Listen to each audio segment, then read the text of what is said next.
अभी कुछ दिनों पहले यानी विगत महीने में 30 जुलाई को एक घटना घटित हुई आपके निकटवर्ती बाजार सिकंदरपुर के पास बालूपुर गांव में।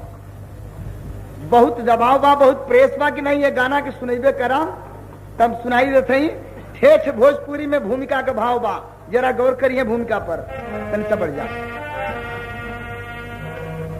कहे नाम बा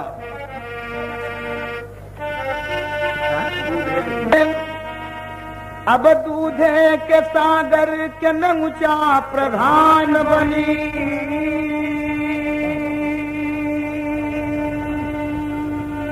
दूधे के सागर के नमुचा प्रधान बनी, तब वो छलांग मार डबरा में जाई। इतने नहीं, बकुला आहार जद मछरी के छोड़ दे, तब वो न कबहू उहंता कहाई। कुत्ता के पोंछ खूब तेल में चभोर देवा, कबहू न सोझ होई केतनो मलाई। इज्जत के लूटत बा पैसा खसोटत बा, भाई के मार के मुआवता भाई। हाय हाय हाय, कितनी ऊंची बात है। इज्जत के लूटत बा पैसा खसोटत बा, भाई के मार के मुआवत बा भाई। एक लाइन यहाँ गीत बा, आ गीत बा आज के वर्तमान सामाजिक परिस्थिति पर भाव जल गई बा।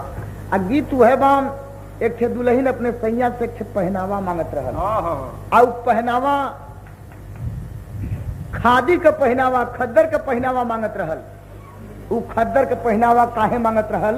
एह नाते कि देश के खातिर, अरे देश के खातिर अब गोली खैलत ई खद्दर वाली टोली त चोली चोली उहे मंगवा द राजा करनाथ चोली चोली, उहे मंगवा द राजा करनाथ चोली चोली, उहे मंगवा द राजा करनाथ चोली। ई तरह गीत के नमूना, मगर गाना के अंदर भाव बा का कि मन कलुषित तन दूध के धोवल, जेकर मन गंदा होखे आज तन से खूब जन बातें समाज में अपना के साबित करे कि हम बिल्कुल सचरित्र हैं, तो वो छुपले छुपाई कब तक छुपी?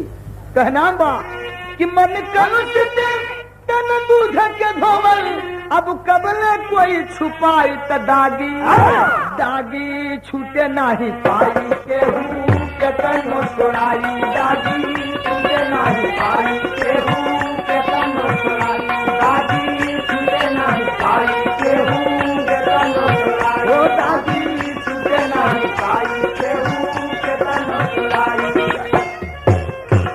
ये 5 रुपए का पुरस्कार है। माँ कैसेट रिकॉर्डिंग सेंटर सिधारी चौक आजमगढ़ से प्रसारण है। नए बिरहा के कैसेट के लिए संपर्क करें। समा कैसेट रिकॉर्डिंग सेंटर सिधारी चौक आजमगढ़ से। भैया स्वच्छवार नमस्कार प्रणाम। देश का दशा का बा यह दशा बा के लूट पाटी आतंक देश में खून खराबा होता,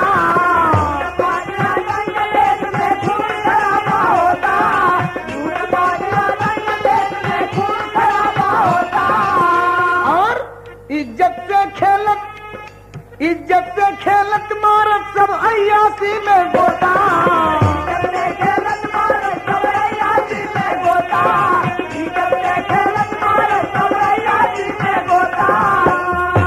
तो शासन और प्रशासन के कर, शासन और प्रशासन के कर नाम गिनाई रे केहू केहू के तनो छोड़ाई दादी छूटे नहीं पाई, के तनो छोड़ाई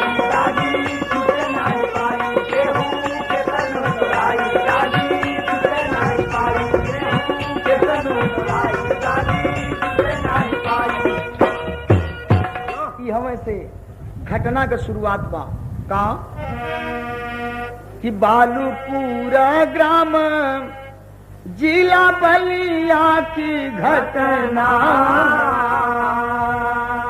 दहशत में जिया घबराया कैसे बचाई कोई अपन इज्जतिया भांति भांति चर्चा सुनाया। बलिया जिला अंतर्गत सिकंदरपुर बाजार से मात्र 3 या 4 किलोमीटर की दूरी पर है। दक्षिण और पूरब के कोने पर एक गांव बालूपुर जहां की बाजार भी लगती है। बाबूजी वही की ये घटना है।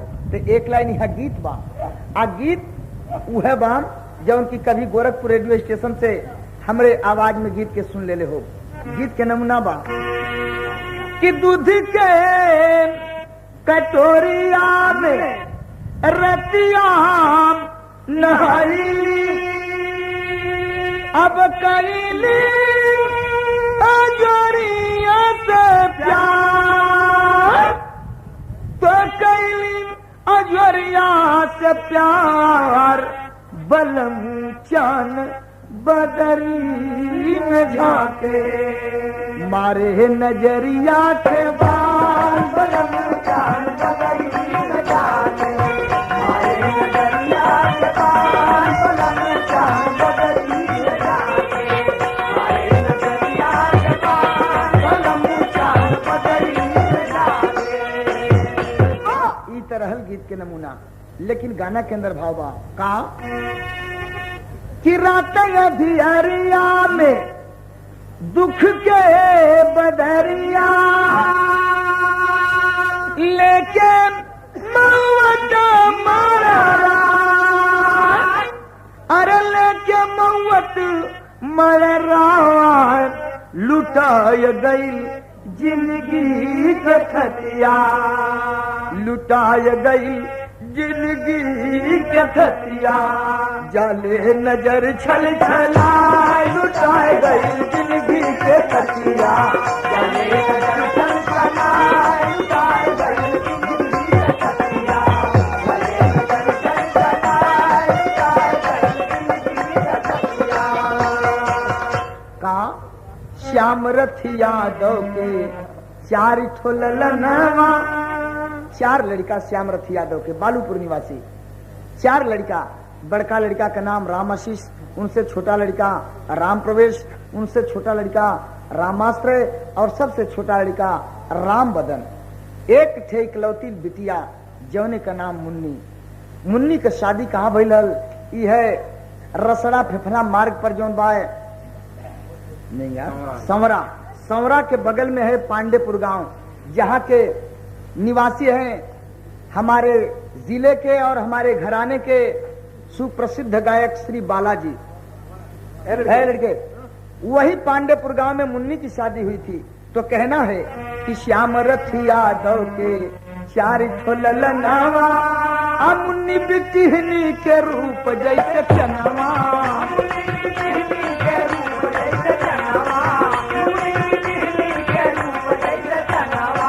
भागलपुरा मशीन करता नौकरिया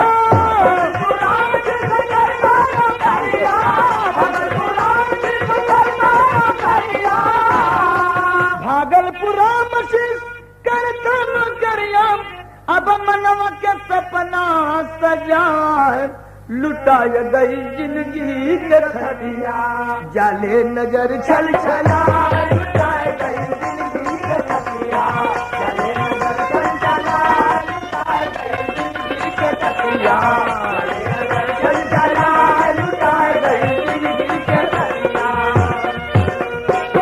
बाबूजी सबसे बड़का लड़का श्याम रथी का रामशीष यादव भागलपुर में नौकरी करेलन, लेकिन राम प्रवेश और रामाश्रय ई दोनों भाई आयलोन का बाबू जौन श्याम रथी यादव बाटन। ये तीनों जने के विषय में चर्चा बा, तरह तरह के चर्चा बा। आज चर्चा नहीं बा, कुछ वास्तविकता भी बा। वास्तविकता का बा कि रहे हिस्ट्री सीटर राम प्रवेश वह रामाश्रय दोनों कहे लोग कहे कुछ लोग पुलिस करे फौजी हथिया हरदम चलान करे ज्यादा परेशान करे और छोड़ी दिहले दोनों भैया गाँव की धरतिया। मैं स्वयं गया था उस गांव में, बाद में गांव के लोगों का भी कुछ गांव के लोगों का भी कहना है, कुछ क्षेत्र के लोगों का भी कहना है और पुलिस के अनुसार भी वैसे थे लोग, अपराधी किस्म के लोग थे। पुलिस के मुताबिक ये कहना है, अखबार में भी दिया था कि क्रमशः श्यामरथ यादव, राम प्रवेश यादव और रामाश्रय यादव पर, तीनों पर जो है 13, 11 और 7 ये अपराध के मुकदमे कायम हैं। आए है तो बाबूजी कहना है कि ईद जब पुलिस परेशान करे लगल, क्षेत्र के लोगन के कहना भी बा कि जब ज्यादा पुलिस परेशान करे लगल, चाहे कोनो कांड में रहे या न रहे, यदि कोनो कांड घट जाए, कोनो घटना घट जाए, तब अपराधी किस्म के घोषित हो रहे, नाम जबरी पड़ी जाओ।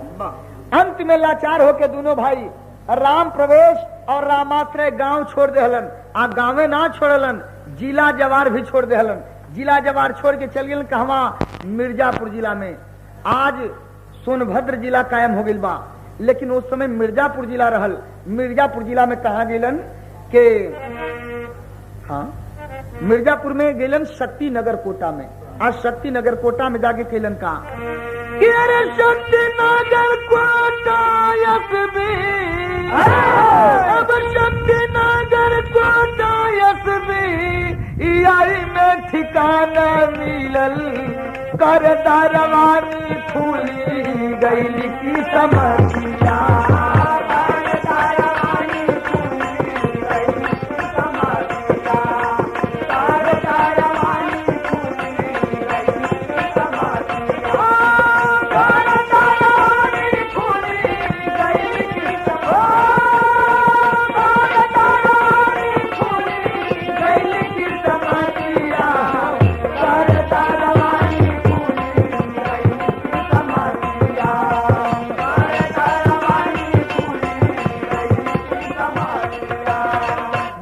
पुनः 5 रुपए का पुरस्कार है। समा कैसेट रिकॉर्डिंग सेंटर, सिधारी चौक, आजमगढ़ से। भैया स्वच्छ नमस्कार प्रणाम।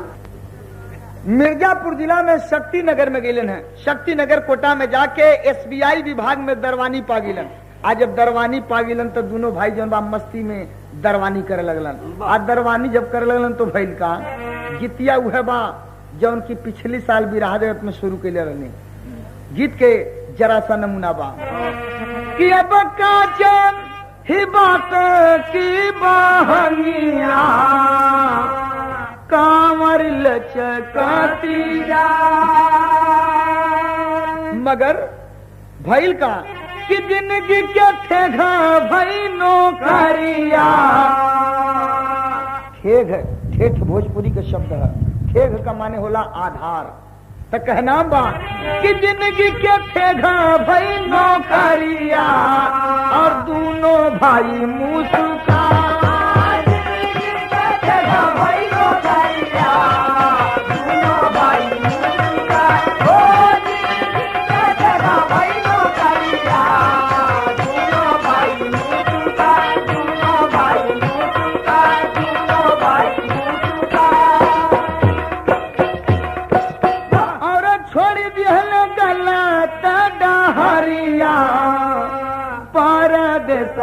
में 3-4 बरस पहले दोनों भाई गांव और जिला छोड़ दिए थे। शक्ति नगर कोटा में जाकर के दरवानी करने लगे थे। लेकिन कहा गया है कि हमारे देश का कानून अंधा है, इसलिए इसका एक प्रमाण मैं दे रहा हूं। क्यों हमारे देश का कानून अंधा है? दोनों भाई दरवानी करने लगे तो गलत रास्ते को छोड़ दिए, लफंगागिरी, अपराध, ये सब कुछ छोड़ दिए, सही रास्ते पर आ गए थे। मगर कहना है कि लेकिन पे कानून अंधा जाने ना पीरितिया, 89 में भैली ब्राह्मण घरे का खरीतिया।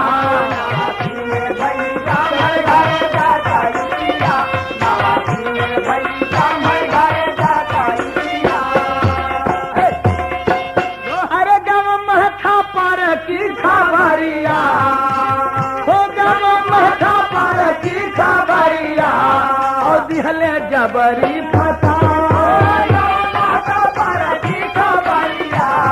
दिहले जबरी फसा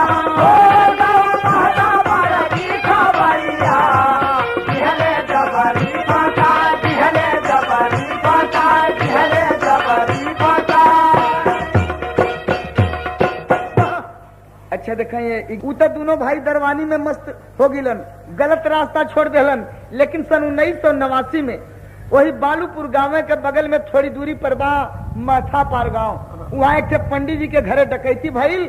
चूंकि ई लोगन हिस्ट्री सीटर रहबे कैलन, पुलिस जौन बाटे वो कांड में भी फंसा देलस, डाल देलस नाम। आज जब नाम डाल देलस तो भइल का समय तक गुजरत चल गई, मगर 30 जुलाई सन 1990 के भइल का 30 जुलाई सन 90 दोनों छुट्टी घर आए। खबर दरोगा हरिहर मिश्रा खेजूरी थाना पाए। दोनों भाई राम प्रवेश और रामाश्रय छुट्टी अलन है घरे। तो जानते हो कि गांव में कुछ लोग दोस्त बाणन तो कुछ लोग हर आदमी का दुश्मन भी बाणन। केहू जाके बता दिया खेजूरी थाना पर। थानेदार हरिहर मिश्रा जी जब खबर पौलन है कि दोनों भाई आगे बटन, उस समय कैलन है कहा देखें यह तो आरोप है गांव वालों का या परिवार वालों का, श्याम रथी यादव के परिवार का, लेकिन पुलिस भी कुछ अपना आरोप लगा रही है, मैं आगे उसको खोलूंगा। परिणाम क्या हुआ कि जब केहू बता दिया जाए कि खेजूरी थाना पर थानेदार हरिहर मिश्रा जी जब खबर पौलन है चल देलन है, रात के अपने सहयोगी सिपाही लोगन के लेके चल देलन। आ जीप ले जाए के बालूपुर गांव के प्रधान के डेरा के सामने जौन बात खड़ी कर देलन। उन्हीं के कोई आदमी के जौन बात जीप सौंप देलन कि देखत रिया माने आवत है। फिर ही लोगन पहुंचलन कहा गांव से पूरा बैठे पगडंडी या रास्ता बाय वह पूर्वी रास्ता पकड़ के और पहुंच गए लोगन श्याम रथी यादव के दरवाजे तक। देखलन कि दरवाजा बंद बा। 12 साढ़े 12 बजे के रात के करीबी बात बा। धीरे से लोग अब मुख्य द्वार से हट गिलन, लोग चल गिलन घर के पीछे। श्याम रथी यादव का दीवार पिछली दीवार जो बहुत कम ऊंच, अब भी ढहल ढिमलाइल अवस्था में वो कायम बा। तब भैया वो बहुत कम ऊंची दीवार, अब वही पिछली दीवार से जो बाटे थानेदार हरिहर मिश्र जी और अपने सहयोगी सिपाही लोगन के लेके पहुंच गिलन अंगना में। अंगना में काहे बदे पहुंचलन तनी बढ़ जाओ और तब भैया काहे पहुंचलन एक लाइन यहाँ तर्ज बा। आ तर्ज है बाम कि ले जा लौंडा, अरे ले जा लौंडा के बम्बई बाजार दुकान तेरा खूब चलेगा। ले जा लौंडा के बम्बई बाजार दुकान तेरा खूब चलेगा। ले जा लौंडा के बम्बई बाजार दुकान तेरा खूब चलेगा। ले जा लौंडा के बम्बई बाजार दुकान तेरा खूब चलेगा। अंगना में पहुंच गए जब सहयोगी सिपाही लोगन के लेके थानेदार हरिहर मिश्रा जी वो समय के भाव बा कि जाके अंगना में, अरे देखे अंगना में अखिया पसार शिकार गिरफ्तार करूंगा। अखिया पसार शिकार गिरफ्तार करूंगा। अखिया पसार शिकार गिरफ्तार करूंगा। 5 रुपए का पुरस्कार। अंगना में पहुंचना लोगन, आए अंगना में पहुंच के सोचलन की जौन बा कैसो पकड़ लिया जाए। 2 ठे घर आ दोनों घर में राम प्रवेश और रामाश्रय अपनी अपनी औरत के साथे सुतल रहलन। जब ये लोगन अंगना में बारी बारी से कूदे लगलन तो धमधमाहट का आवाज आई। आज जब धमधमाहट का आवाज आई तो भइल का कि सुन के आवाज रामाश्रय है आया, अंगना में देखा दरोगा को पाया।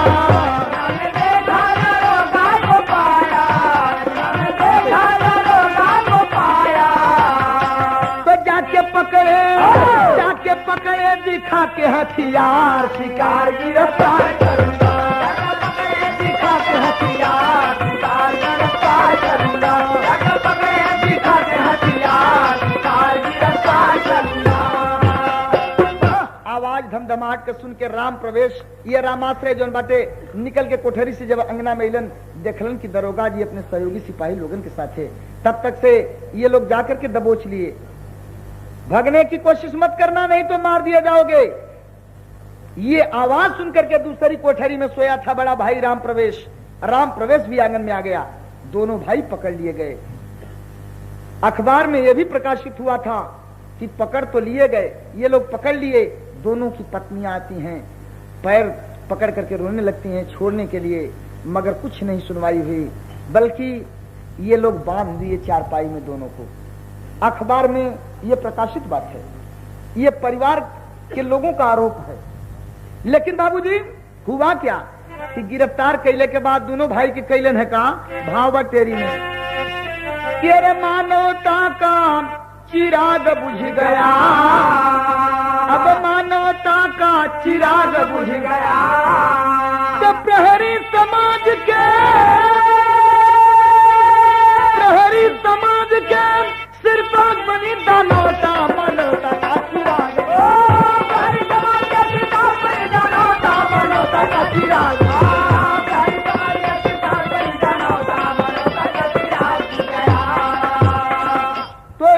बंधु भय गिरफ्तार, जुगल बंधु भय गिरफ्तार, पत्नियों को कस के बांधा, चले दरोगा घर से बाहर, खोल दिए दरवाजा। दरवाजा खोल के दोनों भाई के पकड़ के लेके लोग चलन है घर से बहरे। लेकिन तवले रामाशीष सबसे बड़ा भाई जो उनकी भागलपुर में नौकरी करेलन, उनकर औरत मौका पा गई। आज जब मौका पा गई तो कैलस कहा कि रामाश्रय की भाभी रामाशीष की जो थी नारी, चली भाग डेरा पर जाकर बात बताई सारी।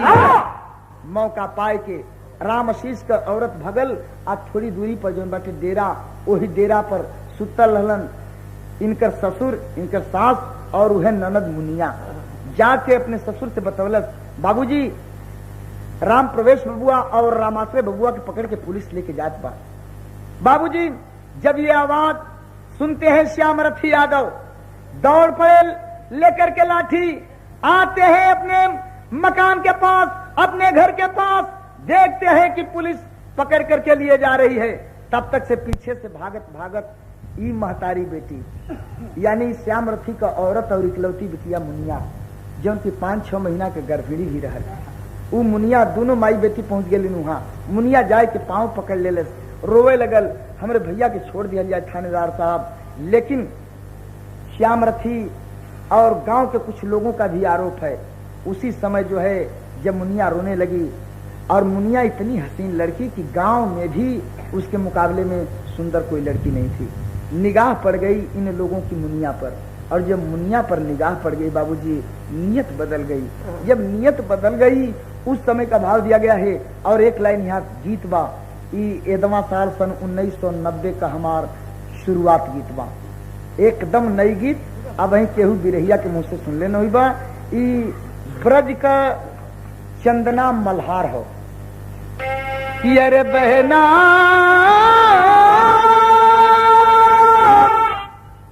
अरे बहना अखियां है प्यासी प्यासी, मनवा में पूरन मासी, अब तक ना आयो मेरो साजना, रे बहना अब तक ना आयो मेरो साजना, रे बहना अब तक ना आयो मेरो साजना, रे बहना अब तक ना आयो मेरो साजना। बाबूजी नियत खाम हो गई इन लोगों की। जब मुन्नी पर निगाह पड़ी, निगाह पड़ते ही ईमान बदल गया। हुआ क्या कि अरे रहना अरे रहना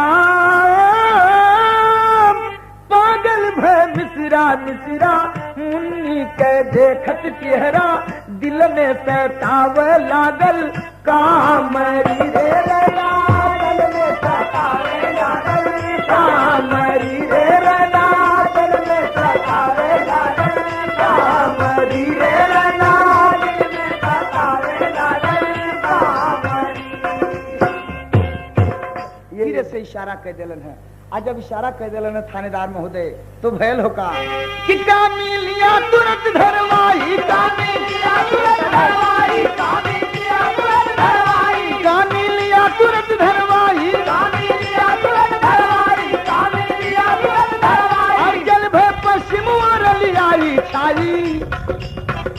सारी चमकी बदरिया पर से बिरही नजरिया रोवे धई के पैरिया लाला मरी रे ला धई के पैरिया लाला मरी रे ला धई के पैरिया लाला मरी रे ला धई के पैरिया लाला मरी।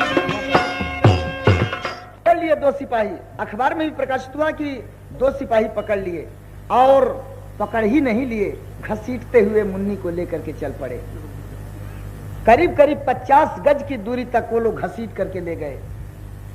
5-6 महीने की गर्भिणी थी मुन्नी, चिल्ला पड़ी बाबूजी, मगर जब समझ गई कि ये लोग छोड़ेंगे नहीं तो रोती हुई वो 5-6 महीने की गर्भिणी नवज्योति मुन्नी जो है रोती हुई कहने लगी अपनी बाबूजी से, अपने बाबूजी से कहती है क्या कि तोरी बिटिया, पहले तो हाथ जोड़ के कलश की हमें न पकड़ल जाए, नहीं मन लोग घसीट के जब लेके चलन तब रो के कहलस कि सरकार मैं गर्भिणी हूँ, 5-6 महीने का गर्भ है मुझे, इतनी निर्ममता पूर्वक आप लेकर के जा रहे हैं घसीटते हुए, ठीक नहीं है, छोड़ दीजिए छोड़ दीजिए। लेकिन काम का भूत सवार था, ये लोग माने नहीं, लेकर के चल पड़े घसीटते हुए। उस समय रोती हुई मुन्नी कहने लगी कि तोरी बिटिया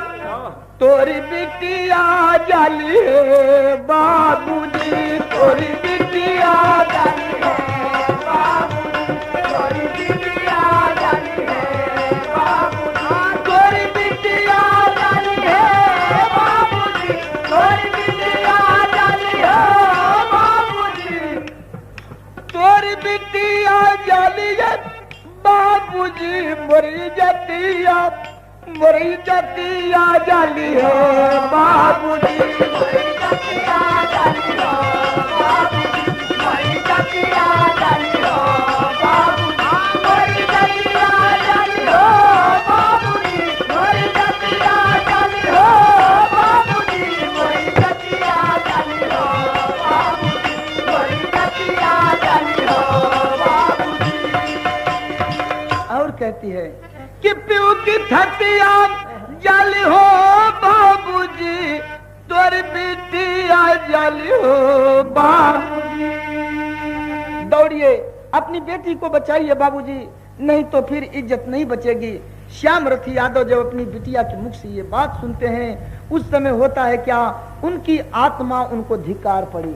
क्यों धिक्कार पड़ी कि जन्माया दे स्नेह सुधा, जन्माया और स्नेह सुधा, बेटी को पावन प्यार दिया, कैसे वो लूटी जाए, अपनत्व भाव धिक्कार दिया, आत्मा धिक्कार पड़ी।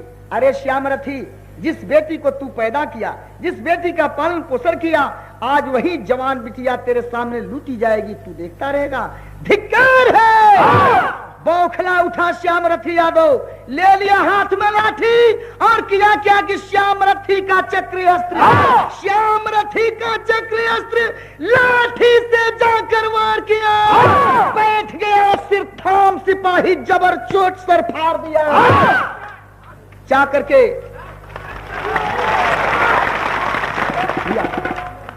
लाठी का प्रहार जमा दिए श्याम रथी यादव। सिपाही के जब सिर पर पड़ल है, पकड़ के कपार जो में बैठ गिलन, आज जब कपार पकड़ के बैठ गिलन तब श्याम रथी लौट पड़लन दरोगा की ओर, थानेदार साहब की ओर। थानेदार साहब पर भी कुछ लाठी पड़ल।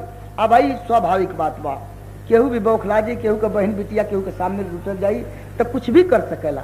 श्याम रथी भी यह बयान दिए हैं कि मैंने दरोगा पर वार किया, मैंने दरोगा को लाठी से मारा, उनका बयान है, अखबार में भी दिया है।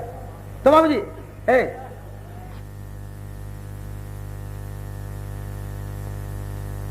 लौट पड़े दरोगा की ओर, और जब दरोगा की ओर लौट पड़े तब तक से जो सिपाही बैठा था कहा कि अरे सरकार, आपके लिए सब कुछ हो रहा है और हम लोग जब मार दिए जाएंगे तब तक आप देखते रहेंगे। इतना सुनते ही दरोगा हरिहर मिश्र जी बौखला उठे, और जब बौखला उठे तो किए क्या कि अरे तवले, अब तवले दरोगा नीरा दैया न हो, दिहले गोलियां चला,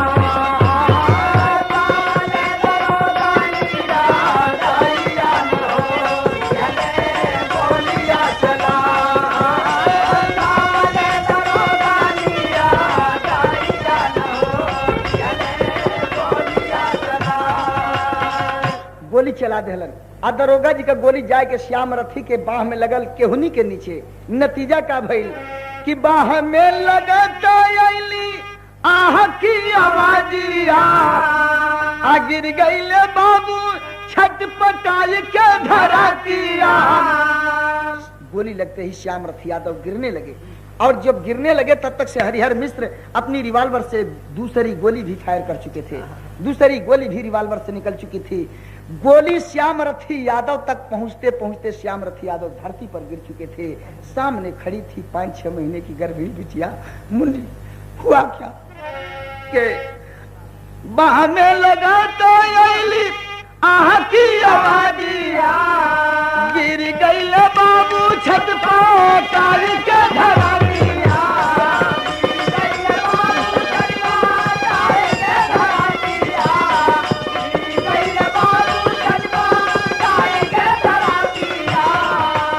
अरे दूसरी गोली मारे लाके सैया न हो, दूसरी गोली मारे लाके सैया न हो। गैली बीटी हो लागल बीटिया के जावा। खड़ी थी मुन्नी, खोपड़ी में लगी गोली वहीं गिर गई। हंगामा मच गया। इधर दोनों भाई राम प्रवेश और रामाश्रय जो पुलिस के चंगुल में थे छुड़ाने का प्रयास करने लगे। जबकि पुलिस का कहना है कि पता चला कि चौड़ा नामक डाकू जो है इनके घर में आकर के, श्याम रथी के घर में आकर के छुपा है। हम लोग पकड़ने के लिए आए। मुख्य दरवाजा जब नहीं खुला तो हम लोग पिछली दीवार से गए। चौड़ा को हम लोग गिरफ्तार कर लिए। पुलिस का बयान ये भी है अखबार में कि चौड़ा को हम लोग गिरफ्तार कर लिए, चौड़ा डाकू को। लेकिन एक बात है सोचने वाली, चौड़ा डाकू को यदि पकड़ना था और बिल्कुल विश्वस्त सूत्र से यह पता चला कि चौड़ा छुपा है घर में, तो क्या पुलिस घर को घेर करके घर पर छापा मार करके चौड़ा को गिरफ्तार नहीं कर सकती थी? फिर कानून तोड़ने की क्या आवश्यकता थी कि दीवार लांघ करके आंगन में जाया जाए? दूसरी बात, यदि चौड़ा डाकू पुलिस के गिरफ्तार में आ चुका था तो जब छीना झपटी हुई लोग भागने लगे तो क्या श्याम रथी और मुन्नी को ही गोली लग सकती थी? जो चौड़ा डाकू आपके हाथ में है और आपसे ही छुड़ा करके भागता जा रहा है आपके सामने से, आप उसको गोली नहीं मार सकते थे? चौड़ा को भी तो गोली लग सकती थी और आराम से गोली मारी जा सकती थी चौड़ा को। पुलिस तो घेर करके खड़ी होगी ना चारों तरफ चौड़ा के। सोचने वाली बात है। हुआ क्या बाबूजी? हंगामा तो मच गया, मगर कहना है सदरला में उमरपति बढ़ गया कि अरे अब कुछ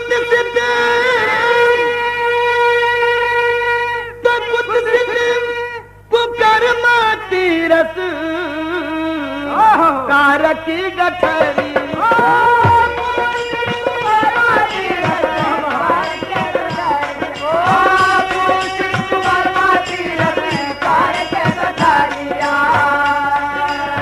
मानव के माथे पर कलंक के निशान, माथे के मानव के माथे पर कलंक के निशान।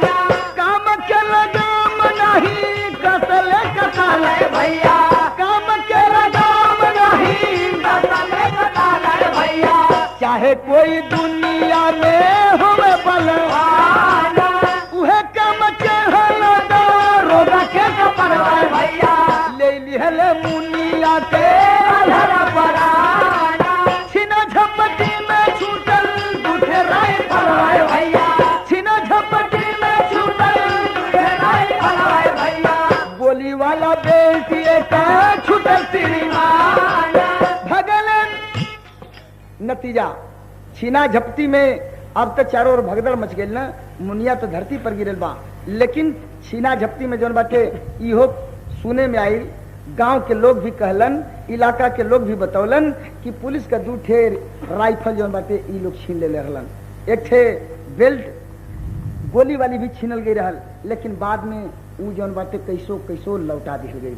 परिणाम का भई के बदल रहा कि छीना झपटी में छूटल 2 ठे राइफलवा, अब गोली वाला बेल्ट एक छूटल श्रीमान। 30 जुलाई सन 90 वाली घटना, अब 25 जुलाई वाली घटना अब कनिया गवा के सुनल बयान बाबू अब कनिया गवा के बयान अदिया मोर एसपी गई होते भी न करवा अब दिया मोर एसपी गई होते भी न करवा अरे सुबह में पहुंचे सब नेता गरमान हो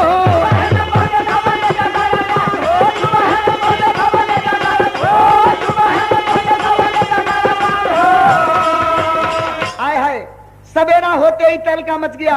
बलिया के डीएम एसपी दोनों लोग पहुंच गए घटना स्थल पर। तमाम जिले के नेतागण भी वहां कायम जाकर के मौजूद हो गए। जैसे कि सुबह में पहुंचे सब नेतागण और गईले राजधारी सिंह विधायक मौके पर।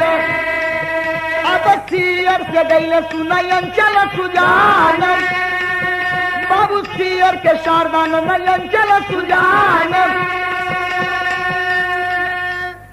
एमएलसी श्री बंश बहादुर सिंह ये भी मौके पर पहुंच गए। कांग्रेसी नेता रामजी पांडे भी पहुंच गए। अंत में परिणाम यह निकला कि सवेरा ये भी सुनने में आया या बयान के आधार पर यह भी बात हुई कि रात को लोग परेशान हुए। मुन्नी कुछ देर के बाद जब होश में आई हॉस्पिटल में ले जाने के लिए, रात को कोई सवारी नहीं मिली। सवेरा होने पर जब लेकर के चले कुछ दूरी पर गए थे, रास्ते में ही मुन्नी दम तोड़ दी, मर गई। 5-6 महीने की वो गर्भिणी लड़की मुन्नी तो मर गई। लेकिन हंगामा जब मचा, बलिया पोस्टमार्टम के लिए किसी तरह से लाश पहुंची मुन्नी की, जहां की आप ही के इस सीयर विधानसभा क्षेत्र के विधायक श्री शारदानंद अंचल जी सारी रात हॉस्पिटल में रुके और पुलिस के खिलाफ में आवाज उठाए। यहां तक कि बलिया थाना कोतवाली में जो है हरिहर मिश्र थानेदार के खिलाफ रिपोर्ट दर्ज कराए, जिनके ऊपर जो है धारा 302, 766, 504 और 506 चलाई गई। और इतना ही नहीं बल्कि आवाज उठा करके विरोध करके इन्होंने हरिहर मिश्र थानेदार को सस्पेंड भी करा दिया और तब से हरिहर मिश्र थानेदार आज तक फरार हैं। अभी अभी गाना शुरू होने से पहले अंचल विधायक महोदय से मेरी मुलाकात हुई थी। उन्होंने ही नोट कराया मुझे कि धारा नोट कर लीजिए जो मैंने धारा इनके विरोध में लागू कराई है। कहना है क्या कि अरे मिट गई दुनिया से, अब मिट गई दुनिया से मुन्नी के जीवनिया, लेकिन तो मिटल है खून के निशान रे।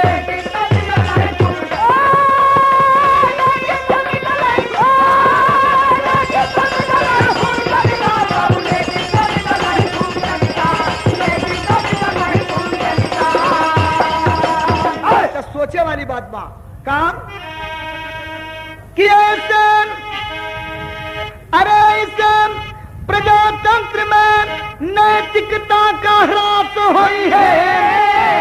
तो बोला अरे बोला कैसे प्रशासन पे विश्वास हुई है।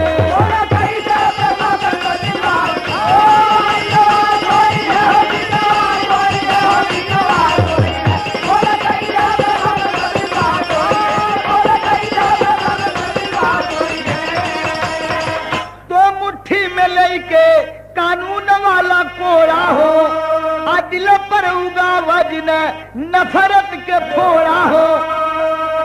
तो ऐसे अरे ऐसे देवियों के, ऐसे देवियन के इज्जत के विनाश हुई है।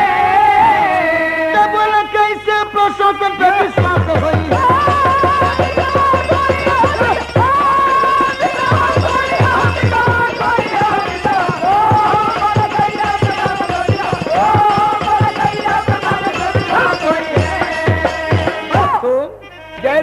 गुरु जब तू लौटन लालता स्वर्ग में डोले,